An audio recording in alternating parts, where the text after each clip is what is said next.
E aí galera, DFFM, programa Cruzeiro e Letras. DFFM, programa Cruzeiro e Letras. Estamos aqui de volta, Tempo na Memória, com Rafael Fernandes, que hoje vai falar muita coisa boa, não é, Mano? Hoje vai ser um programa duplo, né? Vai ser especial. Mas assim, pegando a questão histórica e as datas comemorativas, ontem a gente teve mais um feriado. E vai ser meio que uma continuação do assunto sobre a independência. Afinal, ontem foi o dia da proclamação da República, 15 de novembro. E 130 anos, não? 189... 130 anos, é verdade. Verdade, número redondo, até não tinha nem calculado. Bem lembrado. 130 anos da proclamação da República, que tem suscitado aí sempre na internet, né, muitos debates sobre o significado desse feriado, do evento em si, né? E é o que a gente já falou da outra vez, né? O que vocês fizeram de bom ontem no feriado? Quem é que foi celebrar a proclamação da República? Esse silêncio responde tudo. Mas aí que tá, gente. É mais um episódio da nossa história, que é um episódio importante, de fundamental relevância, mas que não ecoa na sociedade. Justamente porque, mais uma vez, foi feito sem a participação popular. E isso tem gerado umas discussões também sobre o que foi. E aí eu vou entrar de novo num dos temas que a gente retomar, que é classificar esse evento, que foi nada mais nada menos do que mais um dos muitos golpes militares que a gente teve na nossa história. Afinal, golpe militar é quando os militares saem lá do quartel, resolvem tomar o poder usando da sua força, das armas, e o povo não participa. Então, infelizmente, a nossa república começou, acho que da pior maneira possível. Afinal, havia um clamor para acabar com a monarquia? Havia. Ela já não era unanimidade já há muito tempo, né? A gente fizer aqui um antecedente, antes mesmo da independência, já haviam ideias de o Brasil se formar como uma república. Teve a Inconfidência Mineira, né? Tiradentes e os demais inconfidentes lá em Minas, Conjuração Baiana, Revolta dos Alfaiates, a Revolução Pernambucana de 17, a Confederação do Equador de 24, também em Pernambuco. Você teve muitos movimentos, tanto antes quanto depois da independência do Brasil, que queriam um modelo republicano, com a ampla participação popular.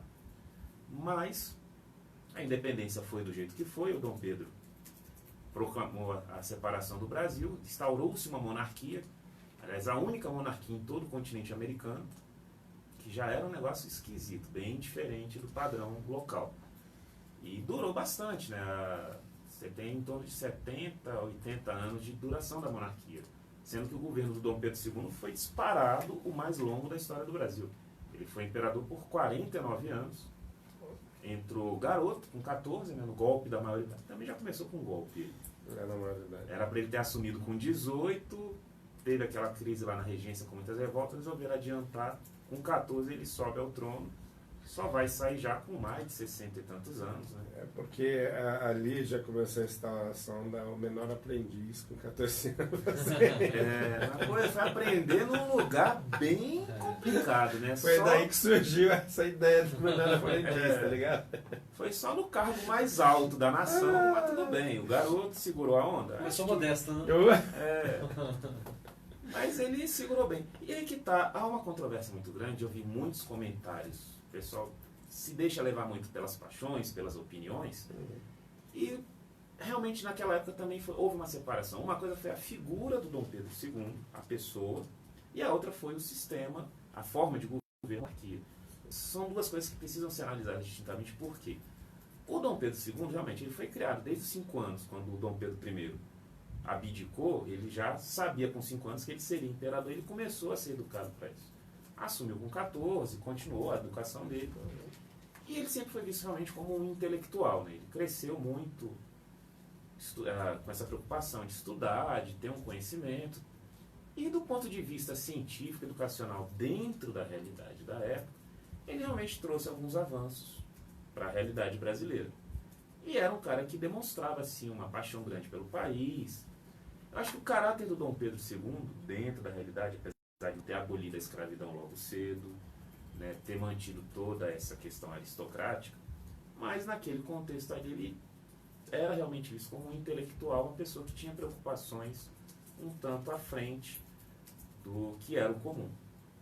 Mas, e na figura do imperador, também tinha todas as suas posições conservadoras. O fato é que, assim, muitas pesquisas mostram que ele tinha, assim, um respeito da população. O mesmo não servia para o regime. Essa questão de você ter uma monarquia, um regime que passa de pai para filho, sem participação popular, isso já vinha se desgastando. Até porque foram 49 anos de reinado dele, e o desgaste não teria... acabava sendo meio natural. Até porque o tanto de coisa que aconteceu no seu regime, você passa a Guerra do Paraguai, que foi uma mortandade, não só entre os paraguaios, mas entre os brasileiros. Porque o Brasil ganhou a guerra, mas saiu no prejuízo danado, porque assim, o gasto para você organizar o exército, mandar as tropas, mesmo ganhando, o Brasil ficou no prejuízo. Pegou muito dinheiro emprestado com a Inglaterra, e aí isso foi afetando as finanças do Império, né? Logo assim, na sequência, você vai ter uma série de crises mais políticas, e eu vou citar algumas. A questão religiosa, o Brasil não era um Estado laico, a monarquia.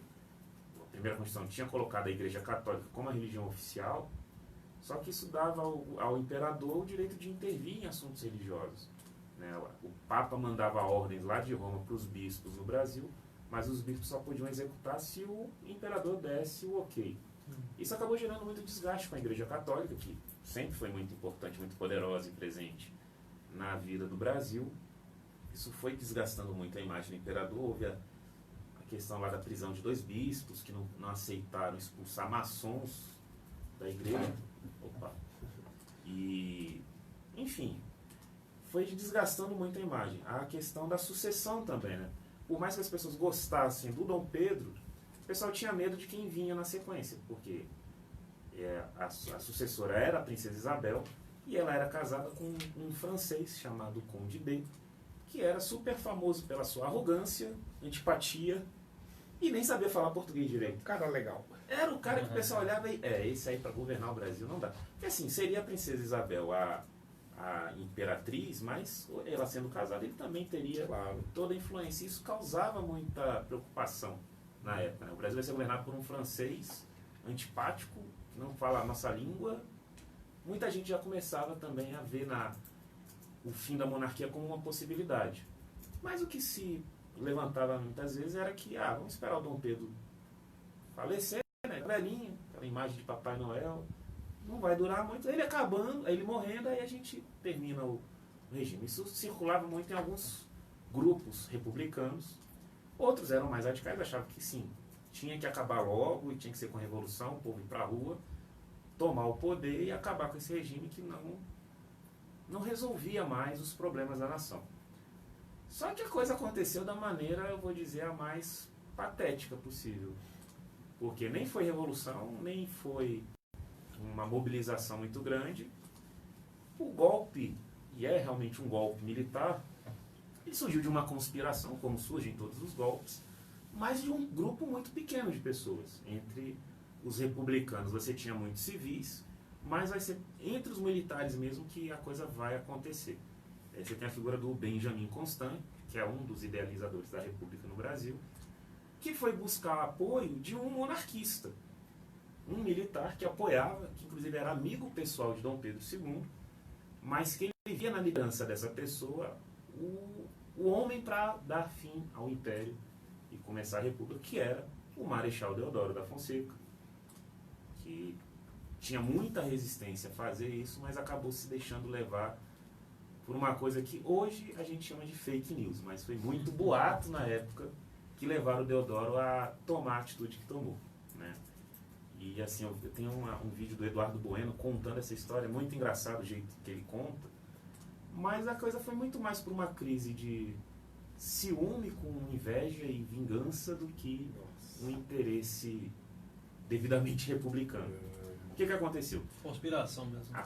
E aí souberam trabalhar muito esse psicológico do Deodoro, né? Principalmente o Quintino Bocaiúva e o Benjamin Constant, que estavam mais próximos aí. Antes de você continuar aqui, deixa eu só mandar um alô para a dona Janina Ferreira, que ela está mandando um bom dia para os garotos aqui. Bom dia. Todos nós. Bom dia. Obrigado pela audiência. Vamos lá. O Brasil, na época, era um império, mas assim, a gente tinha um parlamentarismo às avessas. Porque você tinha na Inglaterra a rainha ou o rei simbolicamente, mas quem governa de fato era o primeiro-ministro. No Brasil era o contrário. Criou-se a figura do primeiro-ministro para ser uma figura simbólica, porque quem dava as ordens realmente era o imperador. Havia uma inversão. Mas assim, havia essa figura do primeiro-ministro. É o tal jeitinho, né? Desde sempre, né? Eu chamo de jabuticaba, porque jabuticaba é uma fruta que só tem no Brasil, né? Então, na política a gente tem essas jabuticabas também. Coisas que só acontecem aqui. Tinha então a figura do primeiro-ministro, que não era a principal autoridade, mas tinha seu poder. E aí o Deodoro acabou, nesse início da conspiração, levando as tropas para derrubar o primeiro-ministro, que era o Visconde de Ouro Preto. Havia realmente uma série de crises políticas no Brasil, questão econômica, enfim, a maneira como o governo estava sendo conduzido, mas o Deodoro ia derrubar só o primeiro-ministro, só o Visconde de Ouro Preto. Ele queria manter o Dom Pedro e que ele trocasse de primeiro-ministro. A ideia foi mais forçar essa troca. Tanto que realmente eles cercaram lá onde estava o Visconde, ele acabou sendo preso, tentou resistir, mas não teve como. O Visconde foi preso e o Deodoro deu a ordem, é para trocar o primeiro-ministro, deixa o Dom Pedro lá no trono. O Dom Pedro nem estava no Rio, ele estava em Petrópolis, que é a cidade de veraneio. Quando chegou a notícia lá bem depois, ele até voltou, e aí nessa volta do Dom Pedro é que a coisa ficou mais esquisita. Porque realmente o Benjamin Constant, o Quintino Bocaiúva queriam a república. Viram que não dava mais para o Dom Pedro. O Deodoro ainda resistia, mas aí eles soltaram o tal do boato que caiu como uma luva. Porque no momento que prendeu o Visconde do Rio Preto, eles disseram ao Deodoro que quem seria nomeado o novo primeiro-ministro era um antigo rival político e, pior, amoroso do Deodoro da Fonseca. Realmente me escapou o nome, esqueci de anotar, mas assim, o Deodoro, desde muito tempo, ele tinha uma rivalidade com um político do Rio Grande do Sul. Disputavam tanto a questão política, mas também o amor de uma senhora, de uma viúva. E aí essa viúva ficou com o rival do Deodoro. E o Deodoro tinha ódio mortal do sujeito. E aí os caras, sabendo da rixa, chegaram no pé do ouvido do Deodoro. Só aquele veneno que instigou. O Deodoro estava naquela... E outro, o golpe tudo foi acontecer de madrugada, isso foi de noite, né? O Deodoro estava doente, estava com dispneia, estava com falta de ar, não estava nem em condições de sair, ele foi meio que à força. Prendeu lá o outro, voltou para casa, estava deitado, os caras foram atrás dele, ó, o Dom Pedro vai nomear o seu inimigo, você vai deixar?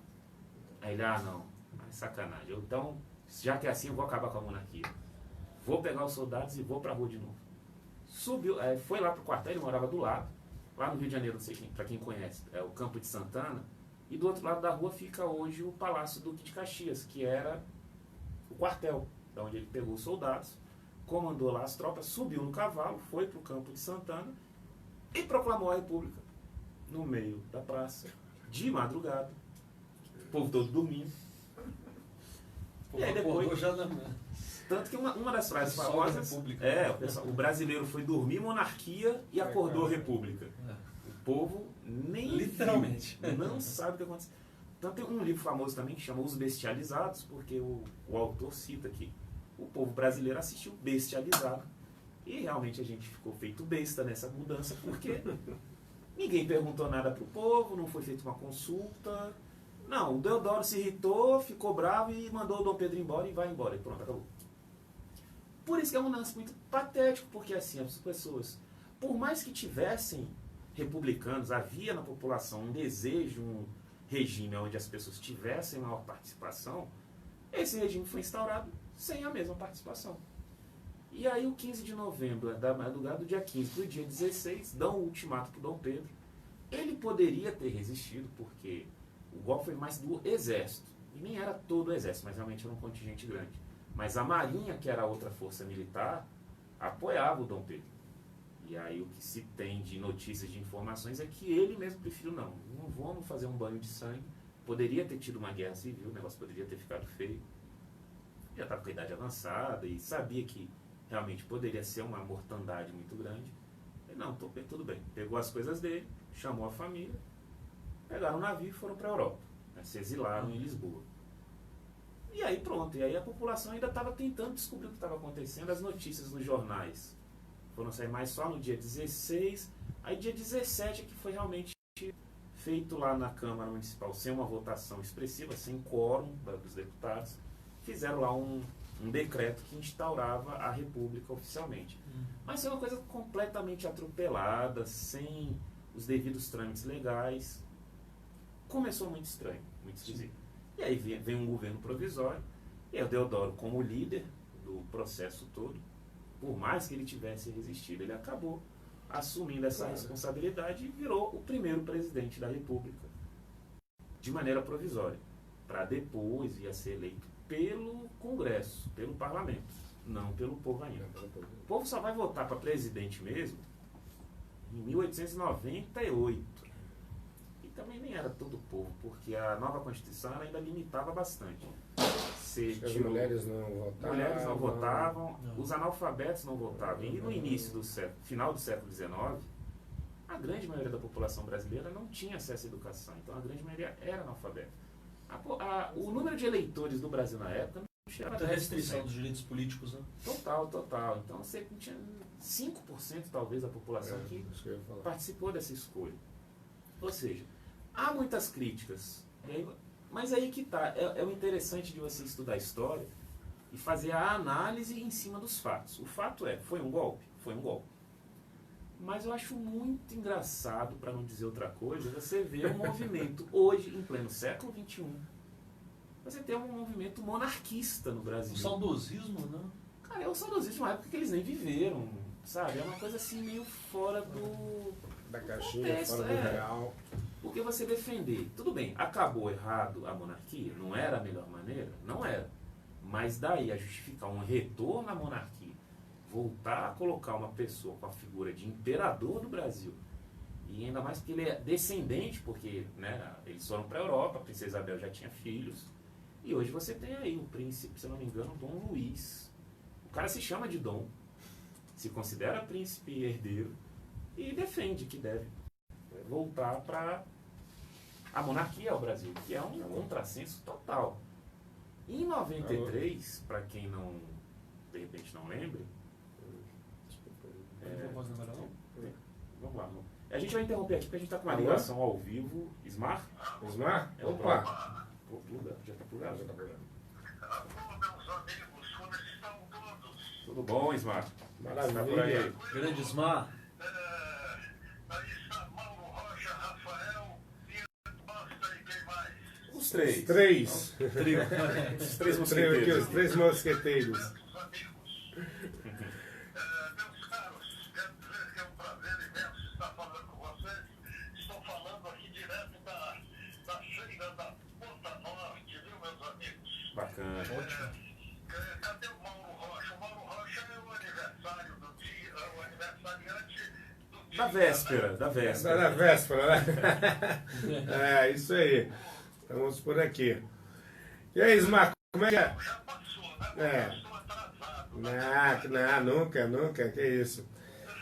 Mas me diga, querido, como é que é essa feira aí agroecológica Ponta Norte e essa questão que você faz aí? Você está fazendo uma intervenção literária dentro dessa feira muito bacana. Como é que tá aí? Como é que é essa história aí? Conta um pouquinho pra gente. Olha só, essa feira aqui é uma feira agroecológica e ela foi idealizada pelo nosso querido amigo Vitor, né, a Marli e o Zé, entendeu? São uma turma boa aqui da Asa Norte. O Zé é lá no Mestre d'Armas, né? Então nós estamos aqui com a feirinha, entendeu? E aqui nós estamos também, viu, Mauro? Com os livros, né? Nós estamos aqui com a parte cultural também, viu? Que nós recebemos aqui o convite dessa turma boa, viu, Mauro? Tem um menino aqui bom demais. O rapaz chama-se Vitor, viu? Que você vai ter a oportunidade de conhecer, né? Com certeza. E também, Mauro, eu quero já aproveitando aqui para falar da cultura, deixa eu pulgar um cabo aqui, Mauro. Fala alguma coisa aí. Fala, com certeza, Ismar. Você está também com esse projeto e parece que tem assim, você está convidando um escritor. Oi, alô, tá me ouvindo? Alô, Oi? alô, Ismar? Nós estamos te ouvindo. Nós estamos te ouvindo. alô, Você está me ouvindo, Ismar? Acho melhor você desplugar esse cabo, não funcionou não. alô, Oi, não está funcionando. alô. Solta o cabo aí que fica mais fácil. Ô, Mauro, agora eu Isso, tá ouvindo? Tá ouvindo aí, Vamos Ismar? lá. Agora sim, meu amigo. Ah, beleza. O negócio é o seguinte, Paulo, você sabe que nós somos do improviso Isso, e assim nós levamos a vida, né, meu caro? com certeza. Me Então, é o di... seguinte, eu estava falando o seguinte, da parte cultural aqui Da feira. feirinha, né? Aham. Eu estava falando da parte cultural da feirinha e nesse momento aqui nós estamos também com a poeta Sandra Silva, viu, que está aqui também nos visitando, viu, pela segunda vez, né? Ela está aqui com a gente. Está também a poeta Lúcia Araújo, né? Nós estamos, e eu também, né? Que estou aqui, entendeu? E nós queremos receber a visita dos diletos amigos aqui, né? Em breve. Não, com certeza, Ismar. Em breve estaremos aí com você. E você está começando agora a fazer um projeto convidando um escritor para que as pessoas conversem com ele. Como é que é essa história aí, rapidinho?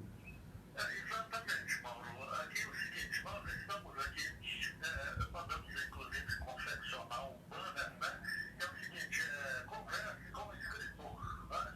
Então nós temos aqui uma mesa e cadeiras, né? Para que o escritor fique e receba, né? A pessoa que quiser bater papo com ele, né? E nós tivemos aqui a primeira, que foi a Sandra Silva, né? Que esteve aqui conosco sábado passado. E ela gostou aqui da nossa feirinha, hoje já está aqui conosco novamente, né? Ocupando aqui o espaço literário, viu, Paulo? E hoje ia ser a Nilva Souza, mas por motivos familiares ela não pôde comparecer, né? Mas no próximo sábado cá estaremos com a escritora Nilva Souza. Show de bola, Ismar. Isso aí, bacana o seu projeto aí, a sua participação também aqui com a rádio. E estaremos aqui também divulgando esse projeto de vocês. A gente já falou da feira também. E parabéns aí, Ismar, mais uma vez aí, entendeu? Parabéns também às escritoras que estão aí com você. E é isso aí, tá? Estamos aqui e futuramente a Academia Cruzeirense de Letras também estará nesse projeto. Manda um alô aí para os meninos aqui, eu vou passar para o Rafael e para o Pietro. Sim, Paulo, só um momento antes de passar, eu quero dizer o seguinte, logicamente vocês comporão conosco e sem esquecer que dia 23 é a feira aí, né, camarada? Isso. 22 e 23 estaremos aqui no Cruzeiro fazendo a feira literária, né, do Cruzeiro, a Flick, na feira permanente, a feira dentro da feira. E estamos aguardando o celeiro literário nos dias 22 e 23, meu querido.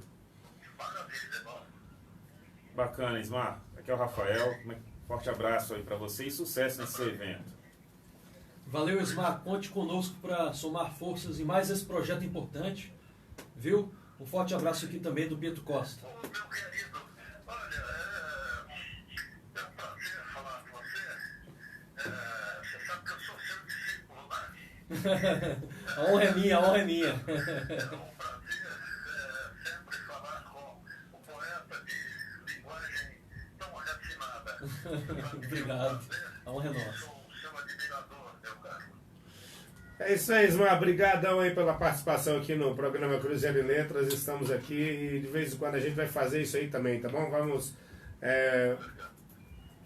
fazer essa ponte de vez em quando com você aí, com esse projeto maravilhoso. Grande abraço, bom sábado aí pra todos aí, querido. Obrigadão. Obrigado.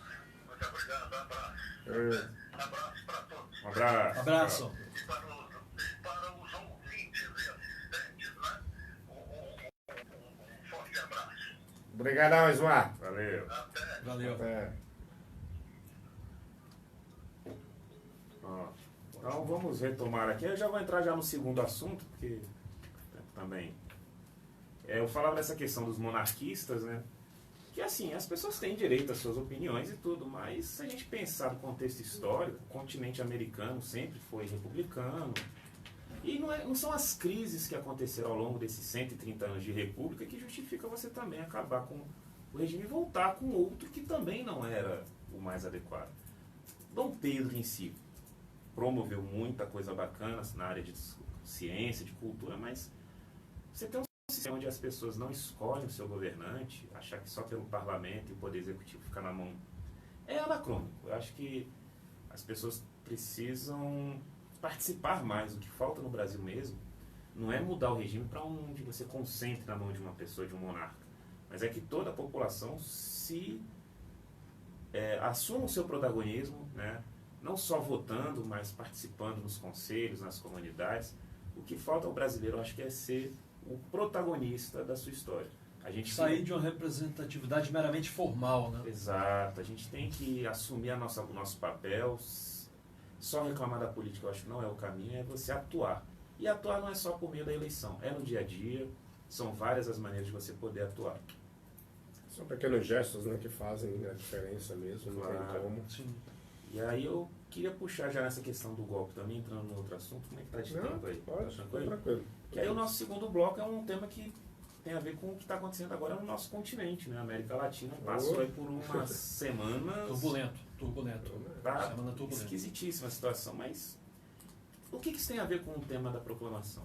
É a questão do golpe, de novo, né? Muita gente também questionando o que tem acontecido em alguns países. O mais recente agora foi a Bolívia, mas não somente lá.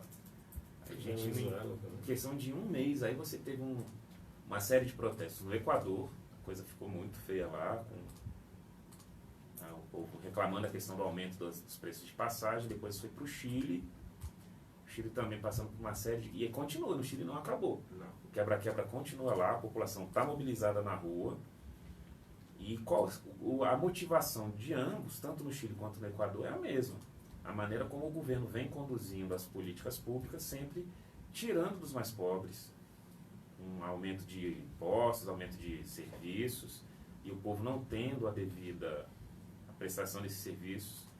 E no caso do Chile, eles conseguiram uma vitória muito grande, porque a Constituição lá, ela cerceava uma série de direitos. A questão da aposentadoria no Chile foi feita há 30 anos atrás, e agora eles estão vendo as consequências.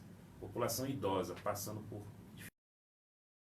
Inclusive o número de suicídio dos idosos lá aumentou muito, porque o pessoal se aposenta e não recebe um salário digno para tocar a vida, e muitos têm optado pelo suicídio.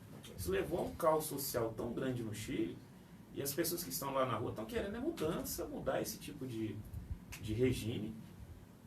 Vamos dizer os nomes, né? Que é o liberalismo exacerbado, né? O liberalismo com o Estado mínimo, onde o Estado não assume as suas responsabilidades perante a sociedade. Tudo é jogado para a iniciativa privada, e a iniciativa privada só quer o lucro, então a qualidade desses serviços caiu drasticamente. E aí agora no Chile eles parece que estão conseguindo aí a promessa de uma nova Constituição para ampliar esses direitos sociais. E aí acontece na Bolívia, né, a situação com o presidente Evo Morales, e aí cabem algumas análises. Eu vejo as pessoas fazendo análises muito apaixonadas, mas assim, quem é de direita diz que o cara era um ditador, quem é de esquerda refuta. Bom, eu vejo que assim, eu tive o privilégio de ir à Bolívia em janeiro, nas férias. Dei o país em várias cidades, né, rodei o interior, fui na capital. O que eu percebo é que assim, a Bolívia sempre foi realmente um país muito pobre desde a sua independência, como quase todos da América Latina, fruto da colonização, da exploração, mas que a Bolívia, pelo menos conversando com as pessoas no interior, estavam satisfeitas com o crescimento econômico, com a distribuição de renda. Eu pude constatar isso. Fui em cidades como Sucre, Santa Cruz de la Sierra, Valle Grande. E, assim, o espanhol a gente até consegue dialogar melhor do que com o alemão lá na outra. Mas o que eu vi... portunhol fluente aqui, sai tranquilo. É que, assim, um taxista, quando eu já estava voltando para voltar para o Brasil, né, a conversa com o taxista foi mais esclarecedora. Já em janeiro já tinha essa movimentação do Evo Morales, que já estava há 3 mandatos como presidente, dele tentar mais um. E o taxista falou, o cara quer ficar de novo, o pessoal está criticando, porque ele vai ter que mexer na Constituição, ele já não poderia mais e teria essa mudança na legislação para ele poder tentar mais um mandato, mas isso é ruim, ele ficar se perpetuando, mas é porque também a gente não vê outro nome com a capacidade de agregar a população e ter um programa político que seja voltado principalmente para a população indígena, que é a grande maioria do povo boliviano, que sempre foi relegada a segundo plano. E aí é um dilema político e ético que eu fiquei refletindo muito. Eu vi muitas manifestações em Sucre, principalmente, contra o Evo Morales. O pessoal fazendo lá passeata, protesto, mas eu vi também muita gente mobilizada a favor dele. Ou seja, eu acho que se fosse uma ditadura, eu nunca veria um protesto contra o presidente. Que ele é unanimidade? Acho que nenhum político é. Se havia essa divisão. Eu entendo que isso é um símbolo do que é uma democracia, as pessoas podiam falar contra ele. E assim, talvez ele forçar para um 4º mandato, realmente ele tenha exagerado na dose, mas não consigo visualizar nessa atitude uma ditadura. Até porque eu vi essas comparações e realmente fazem muito sentido na Europa, onde você tem regimes parlamentaristas, os primeiros ministros que são chefes de governo, eles também se perpetuam no poder. A Angela Merkel está há 14 anos como primeira-ministra alemã. E eu não vejo as mesmas críticas que fazem ao Evo Morales, que ia completar ainda uns 13 anos. Ou seja, ele está menos tempo no poder do que a primeira-ministra da Alemanha, mas ele... O pessoal começou a chamar de ditadura porque ele estava se eternizando. E eu acho que a questão não é o problema... Claro, a rotatividade é interessante, mas as condições políticas de cada país, quem sabe é o próprio país, né? A autodeterminação dos povos. E havia, sim, uma grande... Eu cheguei em La Paz, porque assim, eu viajei o país todo, o último lugar que eu fui foi La Paz. Eu cheguei num dia que eu não sabia que era feriado nacional. Estava tudo fechado, pô, não tem nada para fazer. Aí, caminhando pela rua, comecei a ver uma movimentação na praça central lá, que seria, vamos dizer, a Praça dos Três Poderes deles. E era justamente por ser um feriado nacional, a mobilização. Cara, o que tinha de gente na rua. E eu pude ver um desfile, não um desfile militar, mas um desfile cívico e cultural na data nacional da Bolívia, que foi ali no mês de janeiro.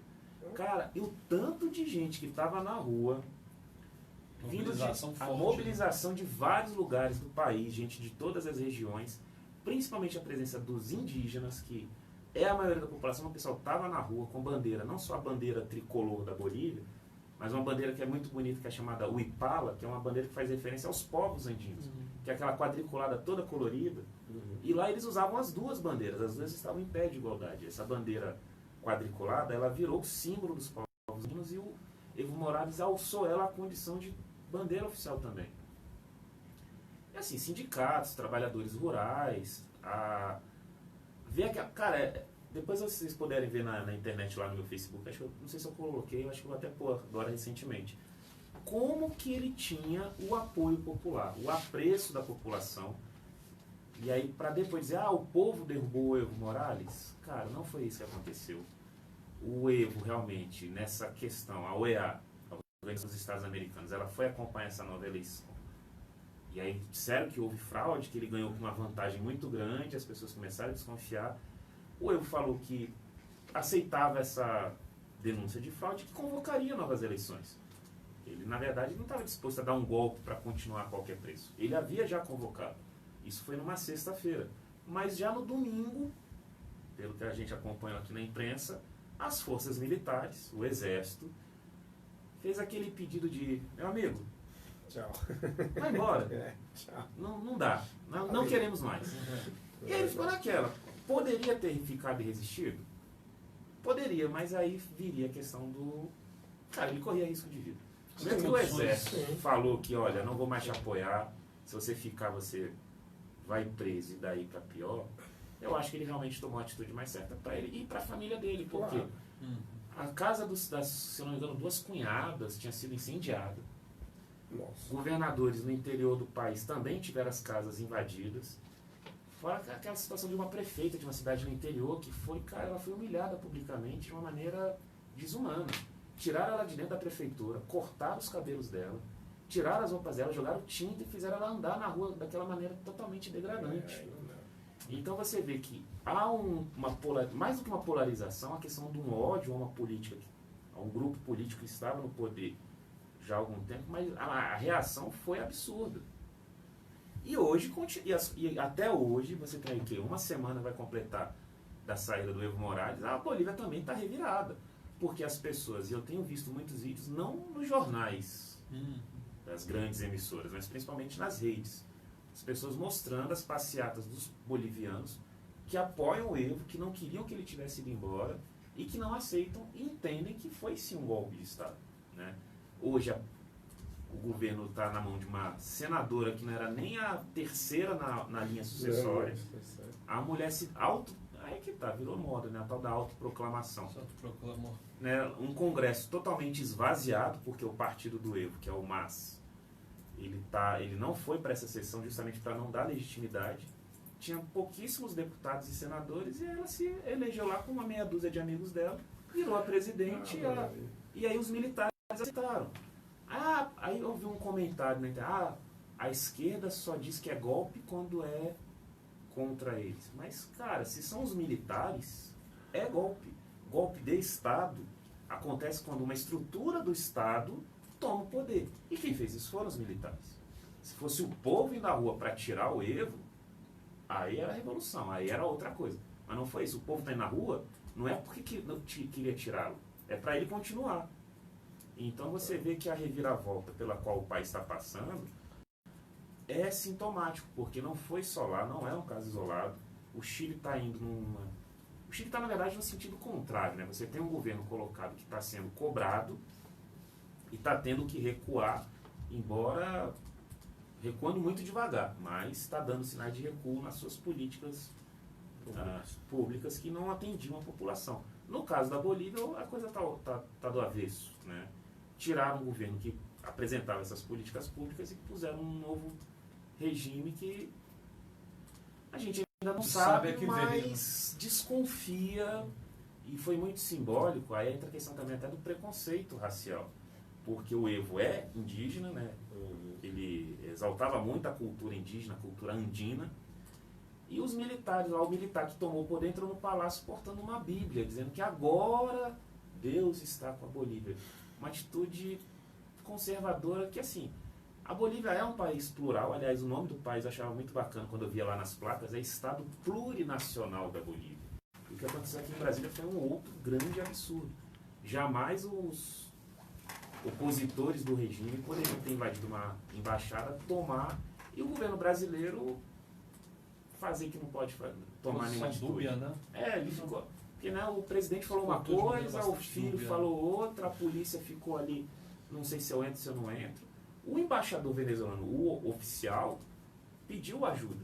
E a polícia falou, não posso entrar, mas se ele autorizou a entrada, eles não só podiam, como deviam. Deviam, exatamente. Então não fosse a mobilização de movimentos sociais, grupos partidários sim, grupos de partidos políticos, para ir lá, para dar um suporte, teria sido um incidente internacional e pior, colocaria o Brasil como... Por ter desdobramentos perigosos, graves. Muito, o Brasil como teria sido responsabilizado por um ato que há muito tempo você não vê nas democracias. Exato.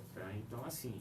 Na verdade, o que aconteceu, acho que a gente nunca viu aqui no Brasil. No Brasil, no Brasil nunca. No Brasil não, foi inédito. No nosso país, chegar não teve problemas com nenhuma embaixada, muito pelo contrário. Isso já aconteceu sim em outros países, em outras épocas, mas eram casos que auge da Guerra Fria e tudo mais. Mas assim, ainda bem que não teve nenhum desdobramento mais violento, mas eu faço a crítica aqui, porque os caras que invadiram foram depois escoltados pela polícia e foram para casa. Eles não foram presos.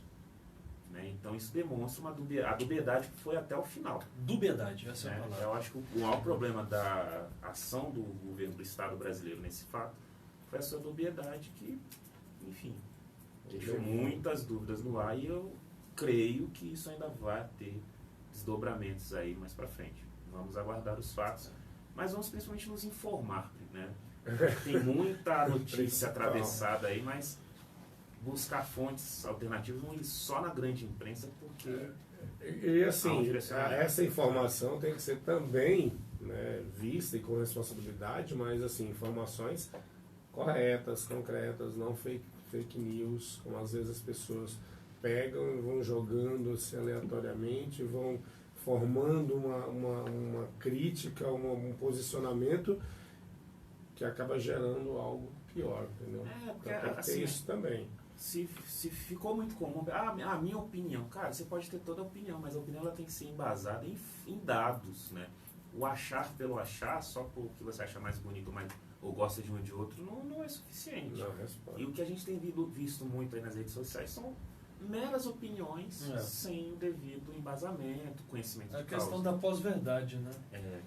As pessoas não se esforçam em buscar os fatos mesmo, né? Independente de suas paixões políticas, na verdade elas perseguem o quê? Elas perseguem uma narrativa que valide os seus conceitos, sua opinião, suas predileções. Né? A era da pós-verdade. Como se fosse só para satisfazer o ego mesmo, só para satisfazer aquela vontade pronta. Então você não tem, nesse contexto de pós-verdade, você não tem condições propícias para um debate efetivo de ideias. Sim. Na verdade, é realmente uma violência de impor a opinião perante o outro, de vencer o outro. Mesmo que isso signifique a derrota da própria verdade. É isso.